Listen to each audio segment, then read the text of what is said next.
এখন আমরা পঞ্চম অধ্যায়ের যেই সকল এমসিকিউ গুলো আছে ওগুলো থেকে আমরা সমাধান করব। তো এইখানে থেকে বেশ কয়েকটা টাইপের ইম্পর্টেন্ট এমসিকিউ গুলো আছে তোমাদের জন্য। তো এইখানে প্রথম আমরা করব টাইপ 1 এর 1 থেকে 11 নম্বর যে এমসিকিউ গুলো আছে।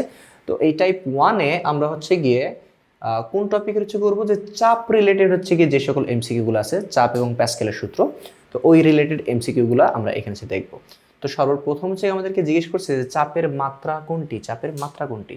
তো চাপের মাত্রার জন্য আমাদের জানতে হবে চাপের একক। তো চাপের এককটা কত, পি কত, এফ বাই এ। তো এইখান থেকে গিয়ে কত আসে, নিউটন বাই মিটার স্কোয়ার, অর্থাৎ আসে নিউটন পার মিটার স্কোয়ার। তাহলে এইখান থেকে এই এফ যেটা, এটাকে আমরা একটু ফার্দার ভাঙতে পারি। তো এফ এফ মানে কত, এম এ, তারপর কত এ আছে। তো এম এর একক কি, কেজি, এর একক কি মিটার পার সেকেন্ড স্কোয়ার, আর নিচে ক্ষেত্রফলের একক কি মিটার স্কোয়ার। তাহলে গিয়ে কাটাকাটি করলে কি আসবে, KG meter inverse 1 second inverse 2। তো গিয়ে কেজি দিয়ে কি মাপি, ভর, অর্থাৎ প্রথমে আসবে এম, তারপর গিয়ে এম। মিটার দিয়ে কি মাপি, দৈর্ঘ্য, তো এখানে আসবে এল। তারপর সেকেন্ড দিয়ে মাপি আমরা টাইম, তো এই। তারপর যার উপরে পাওয়ার যেমন ছিল ওইরকম আমরা বসায় দিলে হয়ে যাবে। সো আমাদের মাত্রা যেটা আসে সেটা গিয়ে M L inverse 1 T inverse 2, অর্থাৎ আমাদের অপশন গিয়ে ঘ, এটা হবে আমাদের সঠিক অ্যান্সার। তো এরপরে গিয়ে আমাদের যেটা গিয়ে আছে যে চাপের একক নিচের কোনটা, চাপের একক কোনটা। একটু আগে গিয়ে আমরা মাত্রা বের করতে গিয়ে দেখছি যে চাপের একক KG meter inverse 1 second inverse 2। এরপর গিয়ে যে প্রেসার কুকারে কি হয়, পানির স্ফুটনাঙ্ক কমে যায়, তাপমাত্রা কম থাকে, চাপ কমে যায় না, তাড়াতাড়ি সিদ্ধ হয়। তো প্রেসার কুকারে কি হয়, তাড়াতাড়ি সিদ্ধ হয়। এরপরে গিয়ে আমাদেরকে কি জিজ্ঞেস করছে 4 নম্বরে, যে সমুদ্রের 210 মিটার গভীরতায় চাপের পরিমাণ গিয়ে কত। ওকে, তো এখানে কত গভীরতা বলছে, গভীরতা বলছে 210 মিটার, অর্থাৎ এটা এইচ এর ভ্যালু। আর এখানে আমাদেরকে ঘনত্বের মান বলে দিয়েছে রো। তো আমাকে বলছে যে 210 মিটার গভীরতা চাপ কত। তো আমরা জানি চাপের যে সূত্র সেটা কত, P is equal to H rho G. তো আমরা এইচ এর মান জানি, রো এর মান জানি, আর জি এর মান তো মুখস্থ 9.8।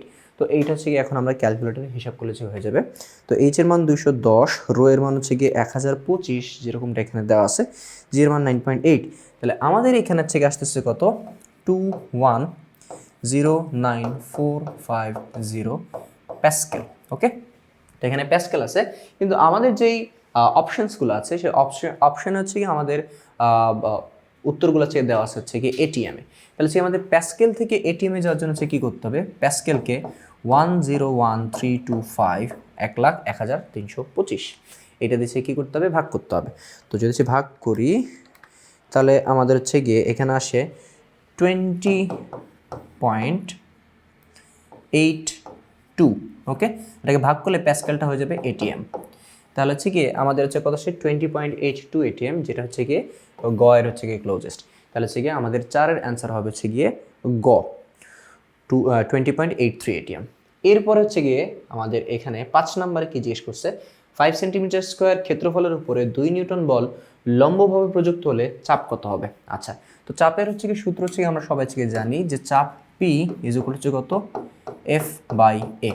তো এখানে এফ কি বলে দিছে, বল কতটুকু হয় 2 নিউটন, ক্ষেত্রফল কি বলে দিছে। তাহলে গিয়ে এফ এর ভ্যালু কত 2, আর এর ভ্যালু কত 5, তাই তো। এইভাবে কি হিসাব করলে কত আসবে, 0.4। তো এইভাবে করলে গিয়ে আমাদের অঙ্ক হবে না, কেননা আমাদের ক্ষেত্রফল আছে কিসে, সেন্টিমিটার স্কোয়ারে, কিন্তু আমাদের ক্ষেত্রফলটা লাগবে মিটার স্কোয়ারে। তাহলে গিয়ে 5 সেন্টিমিটার স্কোয়ার, এই যে ক্ষেত্রফল কত আমাদের 5 সেন্টিমিটার স্কোয়ার। তো ক্ষেত্রফল 5 সেন্টিমিটার স্কোয়ার, এই সেন্টিমিটার স্কোয়ার থেকে আমাদের মিটার স্কোয়ারে নিয়ে যেতে হবে। তো সেন্টিমিটার স্কোয়ার থেকে মিটার স্কোয়ারে নেওয়ার জন্য 10⁻⁻4 দ্বারা গুণ করতে হবে। তো 10⁻⁻4 দ্বারা গুণ করলেই সেন্টিমিটার স্কোয়ার কি হয়ে যাবে, মিটার স্কোয়ার হয়ে যাবে। তো এরপরে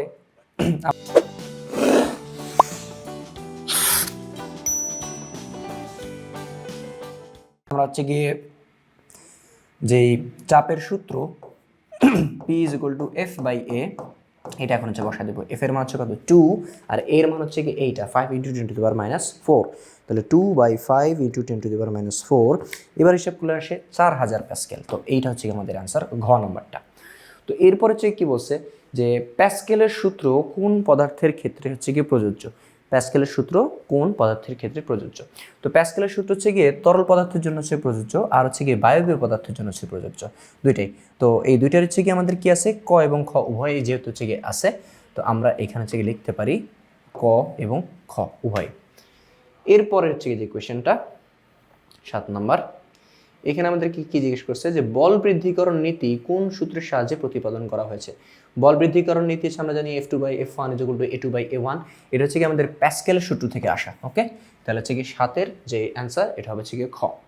তারপর হচ্ছে কি আমাদেরকে এখানে একটা কোয়েশ্চেন জিজ্ঞেস করছে যে একটি হাইড্রোলিক প্রেসের ছোট ও বড় পিস্টনের ক্ষেত্রফল যথাক্রমে 10 সেন্টিমিটার স্কোয়ার এবং 350 সেন্টিমিটার স্কোয়ার।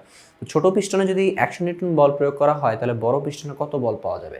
তো এইখানে হচ্ছে কি আমাদের দুইটা হচ্ছে কি ক্ষেত্রফল হচ্ছে বলে দিচ্ছে, ছোট পিস্টনের ক্ষেত্রফল A1, বড় পিস্টনের ক্ষেত্রফল A2।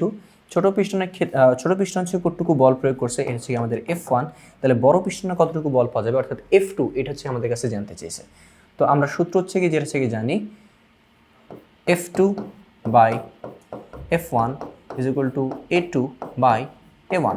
ওকে, তো আমাদের F2 বের করতে হবে, তাহলে A2/A1 × F1। এখন হচ্ছে জাস্ট ভ্যালু বসাই দিলে হয়ে যাবে। A2 এর মান কত, 350 ভাগ A1 হচ্ছে মান কত, 10, তার সাথে গুণ যাবে হচ্ছে কত, F1 হচ্ছে কত, 100। তাহলে এখানে আসে হচ্ছে কত, 3500 নিউটন। 3000 থেকে 500 নিউটন কোথায় আছে, খতে হচ্ছে গিয়ে আছে। তাহলে হচ্ছে আমাদের 8-এর অ্যান্সার হবে হচ্ছে গিয়ে খ। এরপর যে কোয়েশ্চেনটা, যে প্যাসকেলের সূত্রের ক্ষেত্রে নিচের কোনটা সঠিক? বল হ্রাস পায়, আয়তন বৃদ্ধি পায়, শক্তি বৃদ্ধি পায়, কাজ একই থাকে। তো প্যাসকেলের হচ্ছে কি সূত্র, আমরা যে পিস্টনের যে হচ্ছে ম্যাথগুলো হচ্ছে করি, তো ওইখানে হচ্ছে গিয়ে একটা জিনিস হচ্ছে গিয়ে আমরা জানি যে প্যাসকেলের ছোট পিস্টনে বল প্রয়োগ করলে বড় পিস্টন হচ্ছে গিয়ে বল বৃদ্ধি পায়, কিন্তু এখানে বলছে বল হ্রাস পায়, এটা হচ্ছে গিয়ে ভুল কথা। শক্তি বৃদ্ধি পায় না, শক্তি উভয় পিস্টনের সমান থাকে বা কাজ উভয় পিস্টনের সমান থাকে। তো এখানে হচ্ছে বলা যায় যে কাজ একই থাকে, এটা হচ্ছে হবে আমাদের অ্যান্সার। তো 9-এর অ্যান্সার হচ্ছে আমরা বলতে পারি হচ্ছে ঘ।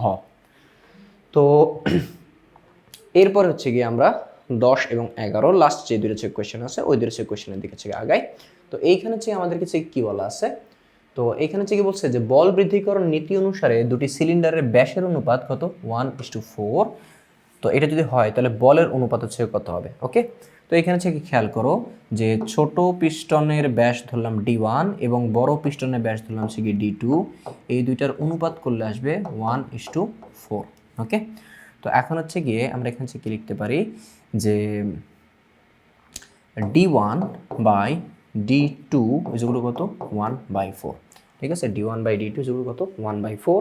তো হচ্ছে গিয়ে আমাদের ব্যাস অথবা ব্যাসার্ধের অনুপাত যত হয় তার স্কোয়ার করলে হচ্ছে গিয়ে আমরা বলের অনুপাতটা থেকে পাই। ঠিক আছে, তো হচ্ছে বলের অনুপাতটা হচ্ছে কত আসবে, F1/F2, যেটা সেটা হচ্ছে গিয়ে ব্যাস অথবা ব্যাসার্ধ, ক্ষেত্রফল কিন্তু না, ব্যাস অথবা ব্যাসার্ধ তাদের অনুপাতের স্কোয়ার। ওকে, এই তাহলে হচ্ছে গিয়ে D1/D2 এর হচ্ছে মান কত, 1/4, তার উপর হচ্ছে কত স্কোয়ার যদি চেক করি তাহলে হচ্ছে 1/16 আসে। অর্থাৎ আমাদের F1 এবং F2 এটা হচ্ছে অনুপাত হচ্ছে গিয়ে 1:16। ওকে, 1:16। তাহলে হচ্ছে গিয়ে এটা হচ্ছে অ্যান্সার হচ্ছে কোথায়, ঘ নাম্বারে। আমরা বলতে পারি 10-এর অ্যান্সার হচ্ছে গিয়ে ঘ। এরপর হচ্ছে গিয়ে লাস্ট যে কোয়েশ্চেন, যে 11 নাম্বারটা, এখানে হচ্ছে আমাদেরকে কি জিজ্ঞেস করছে যে ছুরির এক পাশ তীক্ষ্ণ হওয়ার কারণটা কি? ছুরির এক পাশ তীক্ষ্ণ হওয়ার হচ্ছে কারণ যেন হচ্ছে কি ওইটা দিয়েছে আমরা কোনো কিছু কাটতে পারি। এখন কেন হচ্ছে কাটতে পারি, কারণ হচ্ছে বল প্রয়োগ করলে ওই তীক্ষ্ণ থাকার কারণে এর ক্ষেত্রফলটা কম হয়, আর ক্ষেত্রফল কম হলে কি হয়, চাপ বৃদ্ধি পায়, আর চাপ বৃদ্ধি পেয়েই হচ্ছে কোনো জিনিস স্মুথলি কাটা যায়। তো এখানে হচ্ছে কি আমরা 11-এর অ্যান্সার হচ্ছে কি বলতে পারি গ নাম্বারটা। তো এই ছিল হচ্ছে কি আমাদের কি বলে চাপ এবং প্যাসকেলের যে নীতি সম্পর্কিত হচ্ছে কি এমসিকিউগুলো টাইপ 1-এ। আমরা হচ্ছে কি এরপরে হচ্ছে কি টাইপ 2-তে অন্যান্য যে সকল এমসিকিউগুলো হচ্ছে করবো সেগুলোর জন্য হচ্ছে কি তোমরা অপেক্ষা করো। তো আজকে এই পর্যন্তই, পরবর্তী পর্বে দেখা হচ্ছে ইনশাআল্লাহ। আল্লাহ হাফেজ।